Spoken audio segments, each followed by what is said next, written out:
Hello, this is Debbie Wells with Special Family Connection, and today we have a very special guest from New Jersey, and it's Lisa Jones. Say hello, Lisa. Hi, everybody.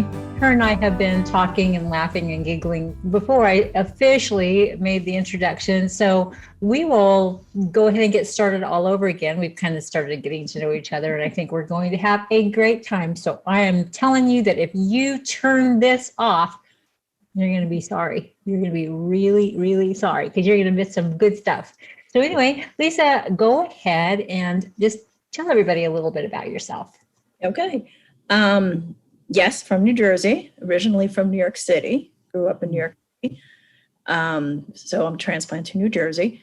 I'm a single mom with three kids, three teenagers right now. And of my three kids, all three of them have different issues. I had a daughter who was born, my youngest was born with birth defects. She's born with a cleft lip and palate and other stuff too. My son, the oldest, is ADHD bipolar 2.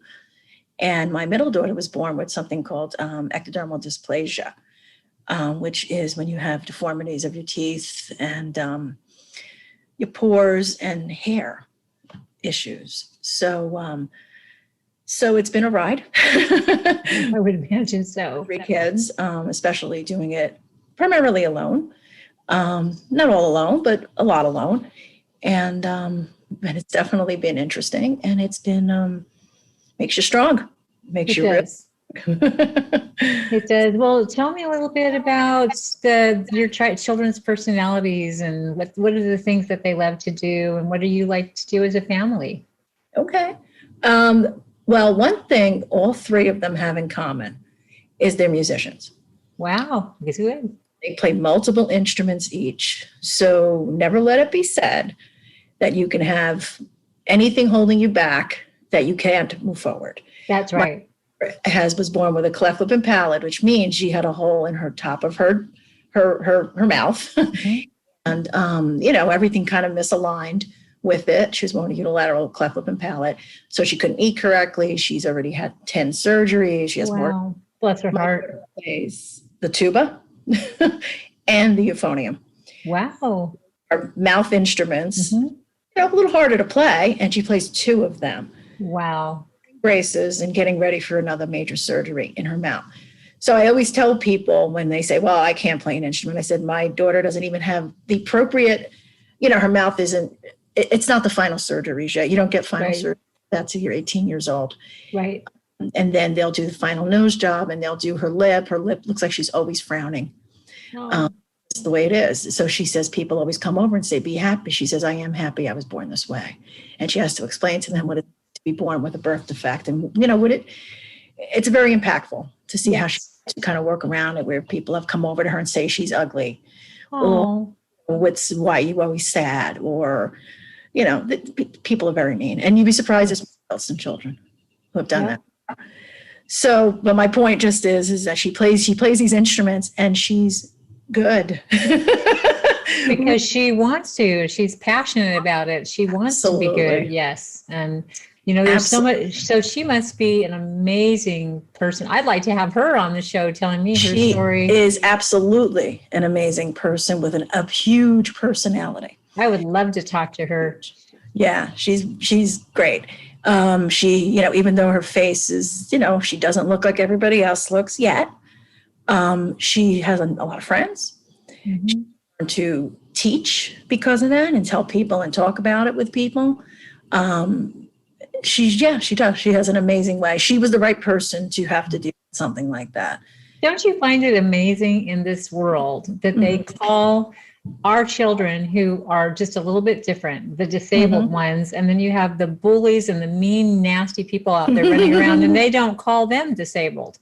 They're the truly disabled people. They're relationally disabled. They're emotionally disabled. They're disabled. They're the ones that mess up the world. Well, you have to teach your kids that have issues. That's right. How to deal with a bully. And, my big thing was always to her, because she would get bullied, is do not give them an audience. That's right. Audience. The more you give audience, the more they continue. I have a great That's right. I have a great bully story. My daughter used to get bullied all the time. She was born with developmental handicaps, and the kids would always rally and tease her and call her names and pick on her. And she would just come home and say, "They picked on me again today, Mom, and they tease me, but someday they're going to be my friends. I love them all, and someday they're going to be my friends." Well, here we are 22 years later after she graduated, and 4 of those kids went on to be special needs teachers, resource teachers, and they were all at her wedding. So just don't give up. Don't give up. Don't let their hurting hearts hurt you. They're hurting. That's why they lash out a lot of times. So, and sometimes they're hurting more than we are. They don't want anybody to know. That's right. That's right. You know, people have gone to her and they've said to her that they need help. Oh.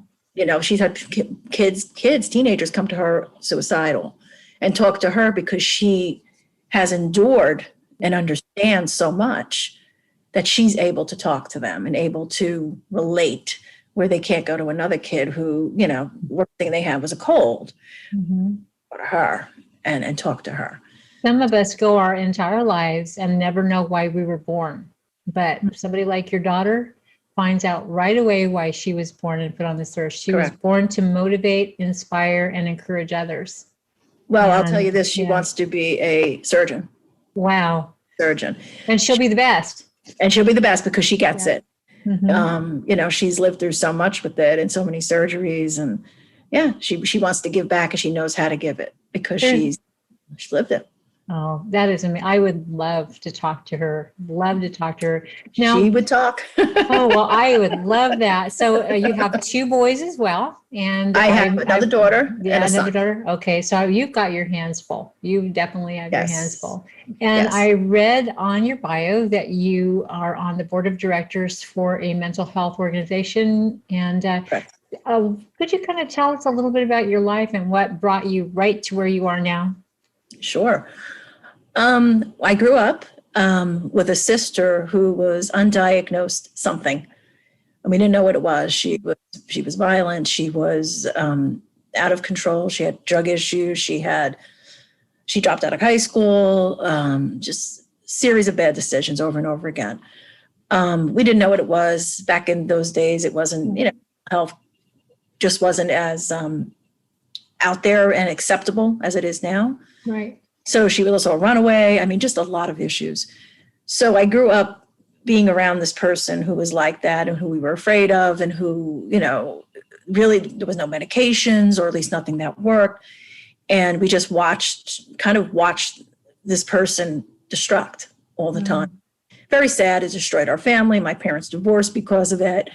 I couldn't wait to get to college and get away from her, get away from that situation. Wow. It's very sad. I mean, she abandoned her children later in life. It was just an awful story. So I grew up like that. You know, went about my life, went to college, went to graduate school, you know, got married, had kids, et cetera, regular stuff. When my son was born, he's 18, something was different with him. I knew something was different. I also helped raise some stepchildren before that. So I knew how, you know, what kids develop like. Something's different. I knew something was not right. He wasn't picking up as quick. He was slower to walk and slower to talk. And, you know, where 3 years old, people were starting to read, he had no interest in that. I just knew he was very agitated all the time. He didn't want to put his clothes on. He just didn't want to learn. Was a difficult kid. So through that, he went to school, difficult in school as well. So second grade, it was just getting overwhelming. It was impossible to get him up in the morning. He was, you know, the type of kid who would hit other children or would spit on them, and it was not good. So I brought him to a neurologist. And the neurologist did all sorts of tests on him and this and that, including to see if he had a learning disability. Ended up he didn't have a learning disability. He had ADHD and oppositional defiance disorder, whatever. I mean, I know what that is. I'm not quite sure if it's just an umbrella for other things, but he was diagnosed with that as well at that point in time. I deliberated on medication because I, you know, how do I give medication to a second grader? a second grader who couldn't focus, who was struggling so much, and it was watching my kid in pain, and I knew something, I had to do something. Yes. Really deliberated. Then gave him medication for the ADD, and he thanked me. Second grader, he was eating his waffles with blueberry. And he made a smiling face. He said, "Mommy, I never could smile before." Aww. So, and just kind of, that was the beginning of kind of knowing that, okay, he has issues. And, so he's going to follow a kind of a different path than I thought. We have a child, you think everything's going to be perfect and, just flowers and daisies every day and the kids listening and they look perfect. And my kid was, he wasn't perfect. That's something that all of us special needs parents go through, is grieving. People don't realize that when we find out we have a special needs child, and we realize that all the hopes and dreams we had for that child while we were carrying them are not going to happen. We actually grieve the death of that child we dreamed of, the child we thought that we were going to have. And so we have to go through that grieving process of losing those hopes and those dreams. And then we have to get reacquainted with the child that we have. And love, luckily we have the love, it supersedes all of those things, but that grieving is always there. And we're always reminded that we have to grieve whenever we hear about everybody else's perfect children and all their milestones and things that they get to accomplish while we're at home struggling just to keep them from crying themselves to sleep at night. I had the same issues with trying to get my grandson on medication, and we talked over the phone. I had him on some medication and it worked, but then we had the evening depression that would set in. So we just haven't found the proper medication for him yet. And it's out there. I haven't given up on it yet. And I'm a Christian, I'm a strong woman of faith, and I'm very, very spiritual. And I think probably one of the things that upsets me about people of faith so much is that they're not willing to try medication that regulates the balances in the brain. If your child had kidney disease or liver disease or heart disease or any other kind of disease in the body, they wouldn't hesitate to give medication for that. So why is the brain any different? It's an organ in the body. It has to be treated. There's chemical imbalances and problems that happen, and they have to be taken care of just like any other organ in the body. So you just have to stay with it and find the proper thing for your child in particular. So absolutely. I'm glad you did that. And I do agree with you. I have friends too, and I'm a very spiritual woman myself, very Christian, and no, I won't give my child medication. You're doing your child a disservice, in my opinion. Yeah, you have to try. Then when they're older, if they decide they don't want to do that or go that direction, then they can make that choice and wean themselves off of it. I know that that's a very controversial thing to say, but if you have a chance to give your child a calm day at school where they can learn and fit in and have friends and a life, why wouldn't you try to do that?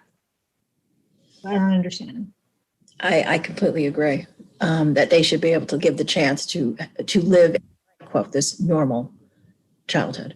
Yeah, so, absolutely. And it's not for you, it's for them. That's right. We have to get over those old stigmas that you're trying to do some sort of a horrible voodoo witchcraft on your child when you're just trying to give them something that's going to stabilize them. And if I get a headache, I take something for my headache. If you have diabetes, you take medication for that.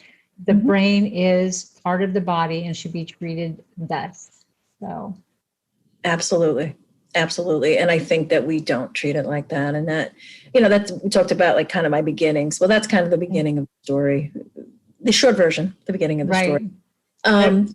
My son walked further through his life and, middle school, called, he's a friend of his said there was some suicide kind of things going on, suicide ideation, I'm going to say. And as he got a little bit older, mood was more erratic, more difficulty kind of controlling him. So there was even more that happened on top of that ADHD. It took him till about 13, 14, where he got a mood disorder, and then later on a bipolar diagnosis on top of the ADHD. And they usually do go kind of hand in hand in a lot of cases.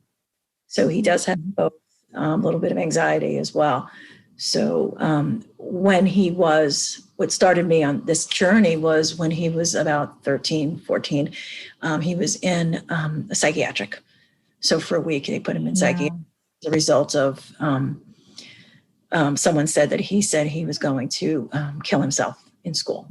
And they reported him to the office and everything else. I got called down.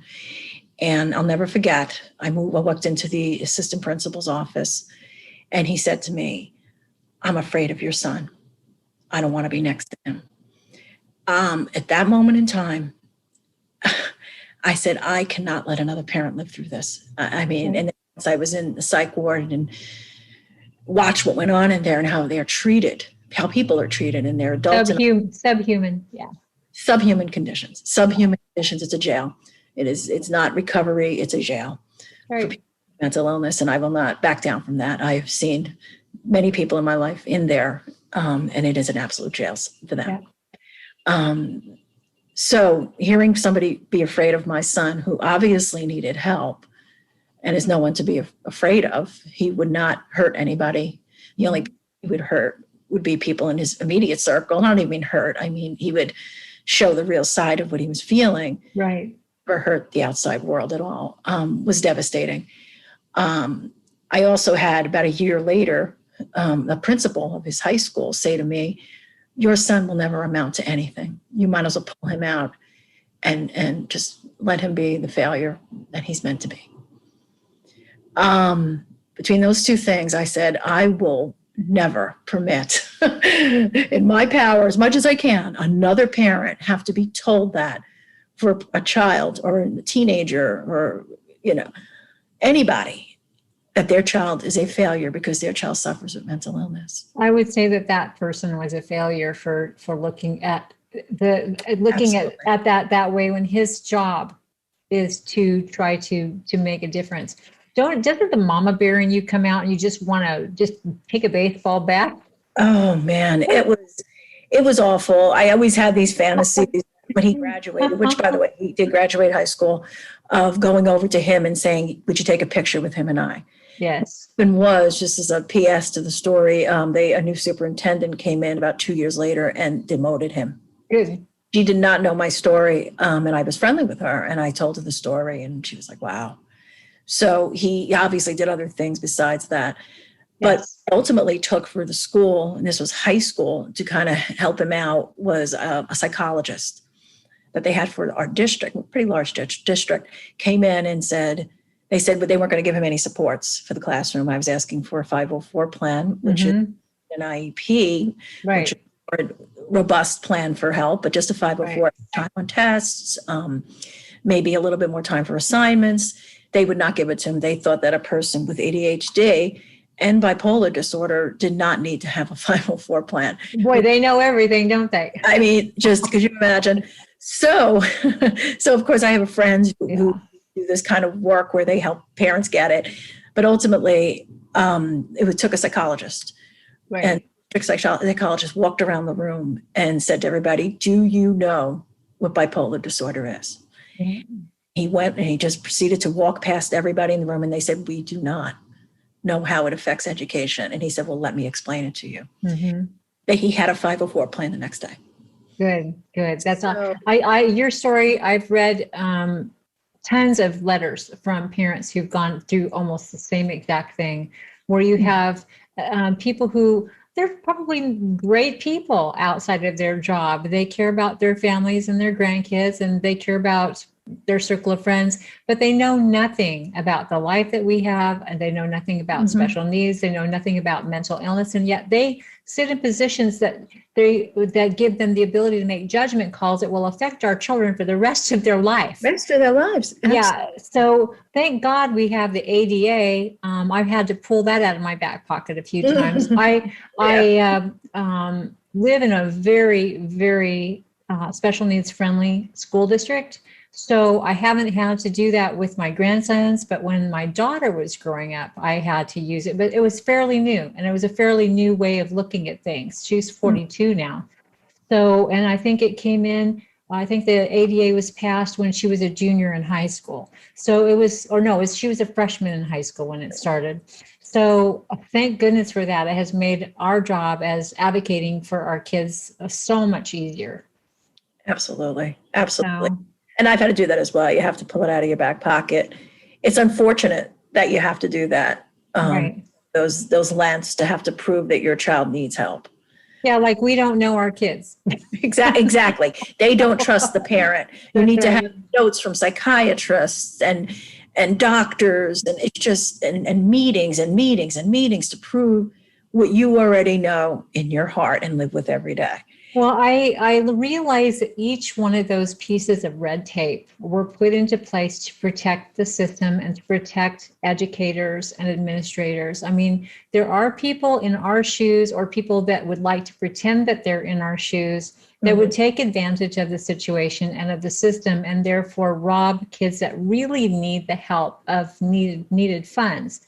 But still, when it comes down to listening to the parent, their concerns, and what they know about their children, the administrators really need to take an active listening ear and do just that, and then see what programs are out there and available for them to provide. A lot of those programs go unused in many districts because they just are ignorant or don't want to go through the time and trouble to get them researched. And the parents are afraid. They don't know how to navigate a system. Or we just have parents who just don't do it. I've been asked to go to IEPs by teachers as an advocate for both the parent and the teacher. I tend to take, a lot of times I tend to take the teacher side of them because we have parents that bring their kids to school and think that the teacher's just going to fix their children in 6 to 8 hours, and it's just not going to happen. So there has to be a give and take between parents and teachers.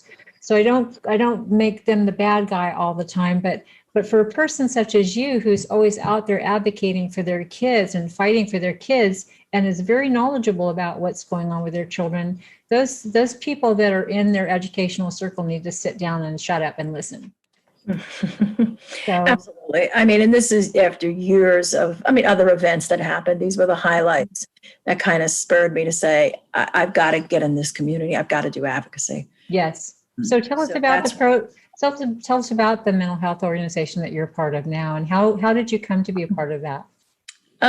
Like I mentioned, after my son was in psychiatric ward for a week, and I was just absolutely devastated. I mean, that's my first really seeing him in that that place, and him in a position where he was just so afraid. I would sleep in the parking lot at night. Of course, you can't see them all the time. No. I would sleep in the parking lot, and I make up excuses to bring him a pair of pants, but just so I could be in the building. Right. You can't get him out of there once you're incarcerated. Right. No way they get out. So it was just absolutely devastating. So that next, when he finally came home, of course, I had to build up more services. He already had services. He was already medication. It was around and everything else. But I decided that it was time to take what I know and take what I've learned and make a change, try to make a change. Even might be a little bit of a change. So I started calling around and speaking to not-for-profits in my area. And one of them, I told them kind of my story, and one of them called and said, "We want you to join the board." Wow. So I was asked to join. You had to go through the whole process, and I joined that. My focus was always on children, kids and children. At that point, definitely it was.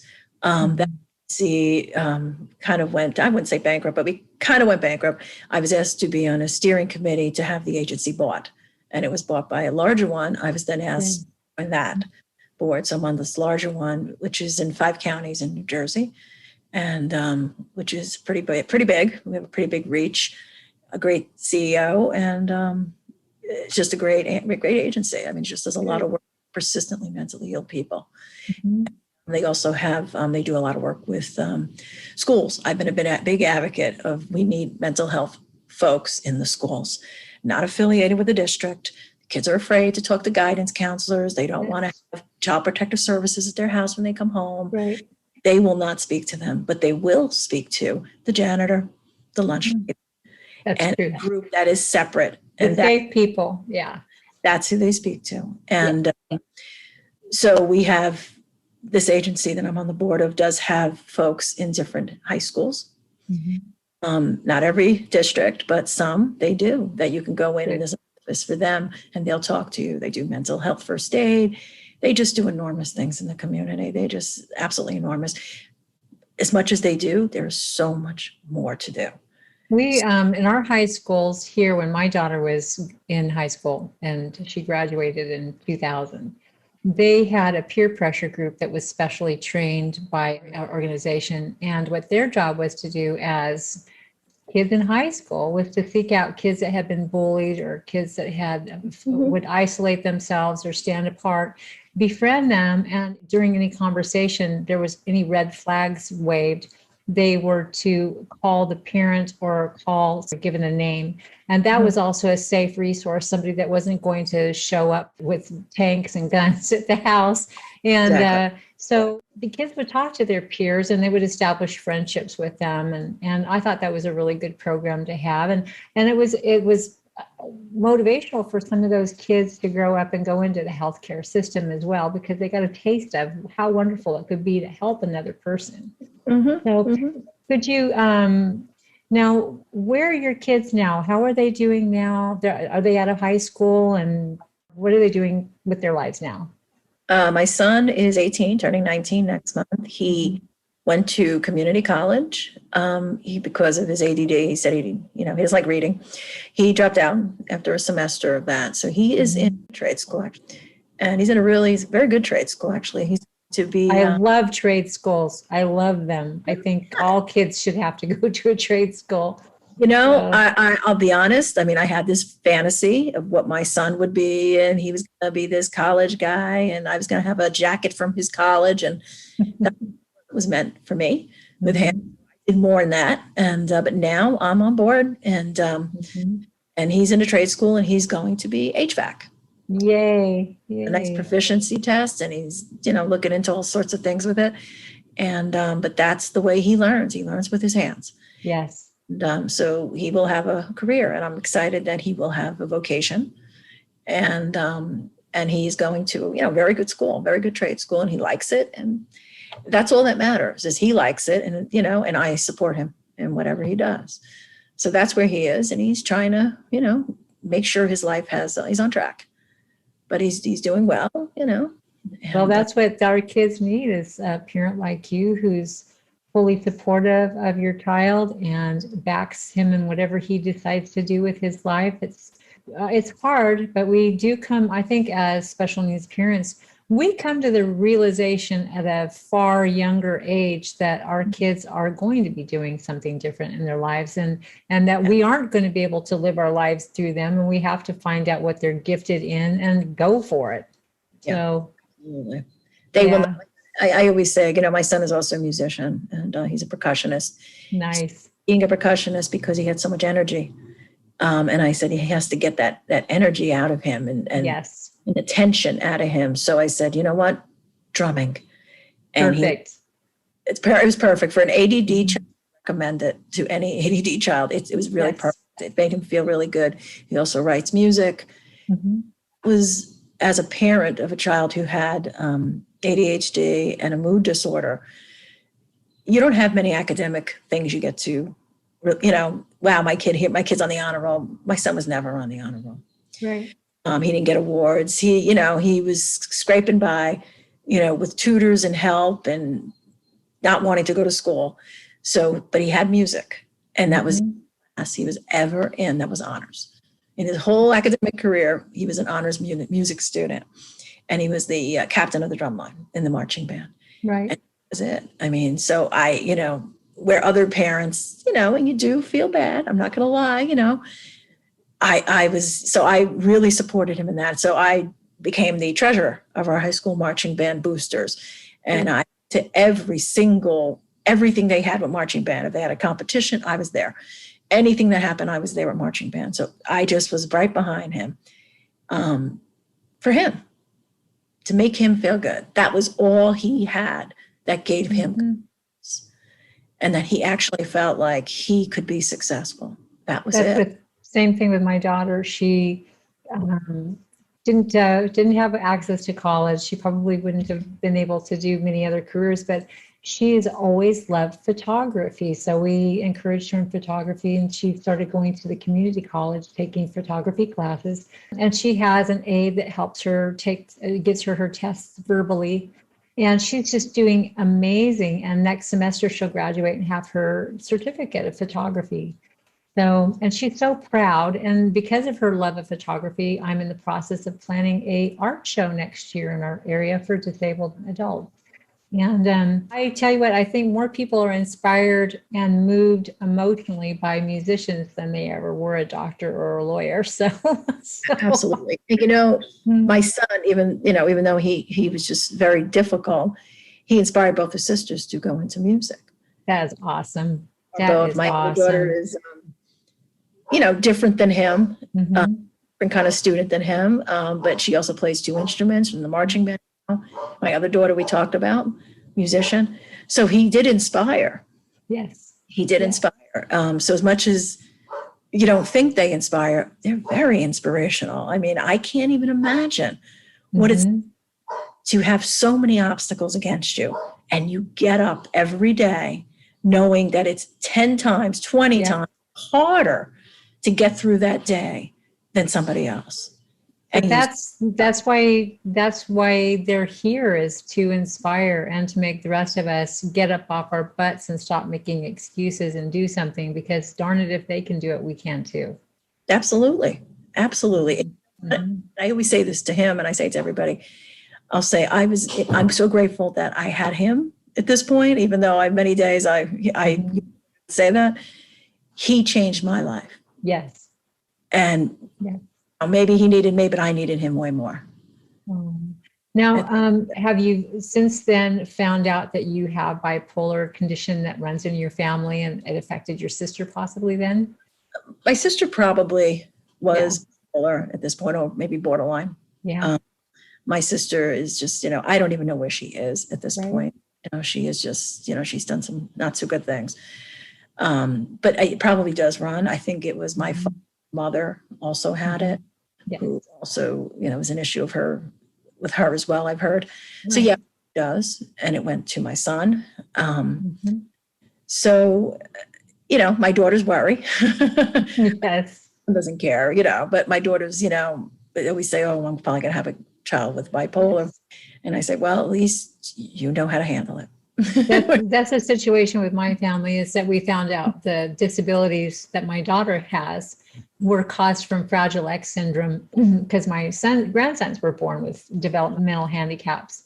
And so we had genetic testing done and found out it was Fragile X syndrome, which is the leading cause of genetically transferred disabilities in the world, but nobody knows about it because it's often misdiagnosed as autism. So, and you really can't find out it's Fragile X unless you do the genetics testing, but it does run in families. And we found that it ran through my mother's side of the family. And we were able to say, aha, that's what was wrong with so-and-so, back when, or somebody had this. We were able to finally say, wow, that's what was going on with that person. Yeah. No, you definitely do that. You definitely look back and you say, because you become an expert at it. Yeah.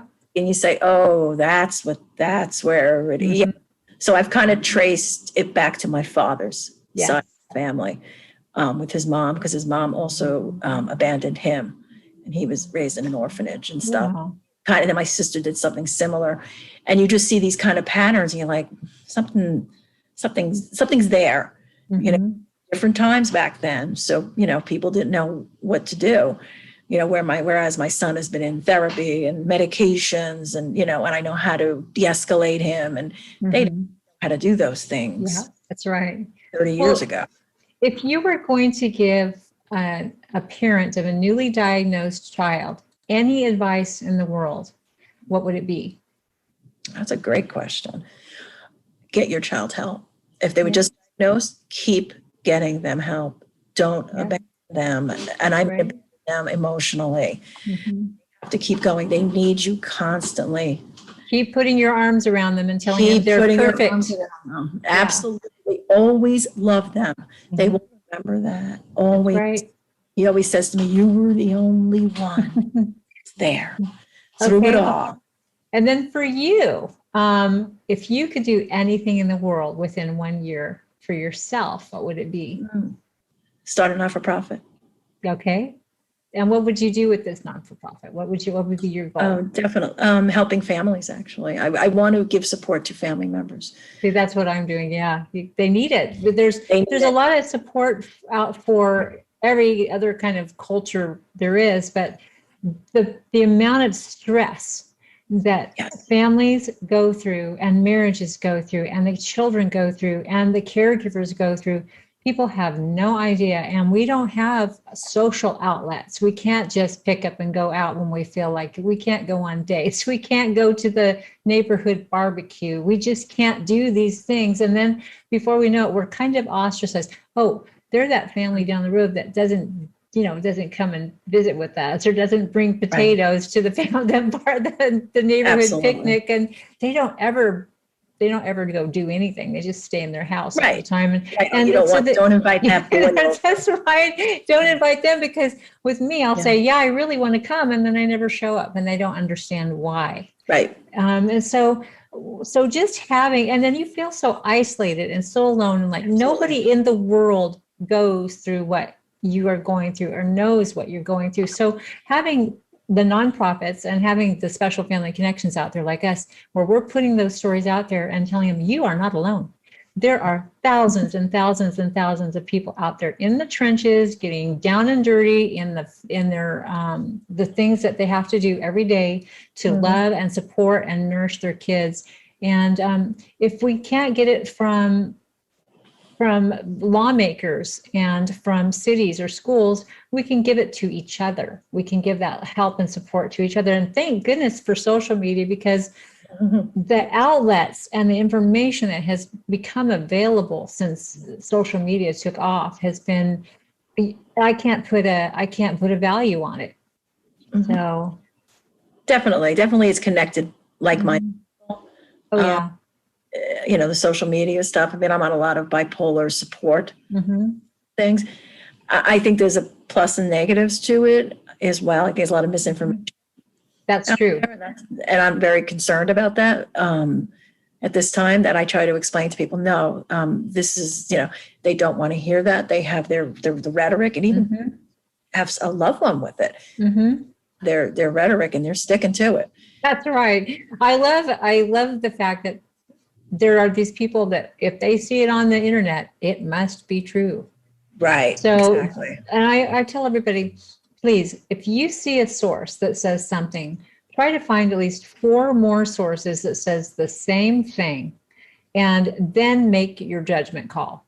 Because more than likely, you're not going to find that 4 more sources that say it, or get it straight from the horse's mouth. Don't take a person's opinion for it. But yeah, I love hearing your story, because it's just like thousands of others. It's so much like mine. You said in your bio that you were kind of a comedian, and I love that. Sense of humor has got me through a lot, because really almost every negative thing that's ever happened to our family actually has a comical side to it. And I've learned to spot the comical side and not the side that would upset me. And so you just learn to laugh. You have to learn to laugh at everything. And people might think it's not appropriate. Well, to heck with them. They're not having to live with it every day. So. Absolutely. There's funny things in everything. My son loses his other week. He loses his wallet. We're always on a wallet search. Yeah. My daughter's just like, oh, we have to look for his wallet again. Okay, here we go. He loses it. Everybody take that. Wally walks in free. Right. But now we actually make it a game. Whoever finds it first, buy lunch. Yeah, I love that. That's just the kind of attitude. But see, you're a teacher. Your son was born to help people. He needs to know that his life, his very existence, is going to help other people. And the more we get it out there, more it's going to help kids that are going through the same things he's gone through make it. That's right. So, and he knows that. I mean, he does know that. He's kind of, he's very supportive. Good. Of me and what I do. And, my big thing now I'm teaching him, and I'd recommend this too, is I'm teaching him how to meditate. That's what we've been doing. It's great. Which he's never really been open to until recently. So I'm trying ways to de-escalate himself. Good. And now it's very reliant on another person helping him to de-escalate. Yes. So, it's a work in progress. But well, what is the name of the organization that you work for? And is it an organization that they have to be referred to, or can they get in touch with them straight on? Folks could call them head on directly. Mental Health Association of Essex and Morris in New Jersey. The name is not even representative of all the counties and their reach within the state. But you can reach them directly. A lot of it's through referrals, folks coming out, a psych hospital, et cetera, and through court, someone, mentally ill person. They do homeless outreach, they do housing, just enormous amount of things that they do. They're absolutely great. But you know what? I mean, even that agency, who is great, I mean, there is so many things out there. And yes. Even if, there's a lot of, they do a lot of work with families, they have a lot of groups, et cetera, but there's just so much. There is. And as far as you go, if somebody wanted to get in touch with you, what would be the best way to reach you? Okay, many ways. I have a blog, and that's mindingmentalillness.com. Also mindingmentalillness@gmail.com. On Twitter, and I don't remember my Twitter, so I'm going to look my Twitter up. But I'm on Twitter as well. And that is, let me see if I can figure out what my Twitter is. That is at Lisa E. Jones 2, and that's Minding Mental Illness as well. Okay. And just today, actually, I have an article published in a new magazine, I Am Her, and it's about empowering women magazine. Wonderful. And, just today came out, and that magazine is called I Am Her, and the article is, let me choose, what is my article? It is The Restless Mind of ADHD. Good. And so that's in there as well. So, well, congratulations for that. That's wonderful. Not everybody can say that they have an article published in a magazine. So, well, listen, I am so thankful to have met you and had you on the show. And I know that you're going to help a lot of people with what they've heard today. Thank you so much. Thank you for having me on the show. Great. Well, thank you. Anytime you want to come back, just give me a little ring, and you got my number now. My daughter back.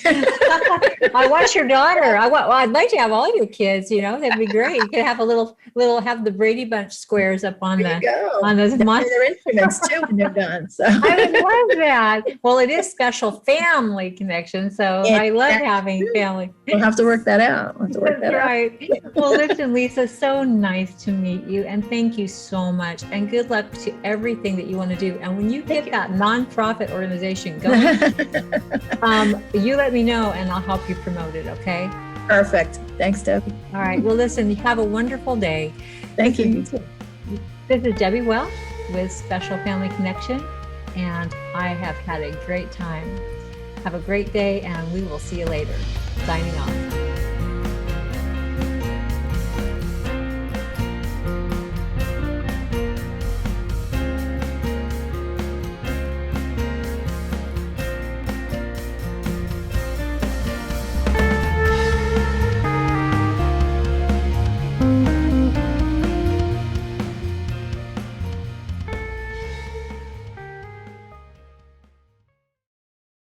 This is Debbie Wells with Special Family Connection, and thank you for listening.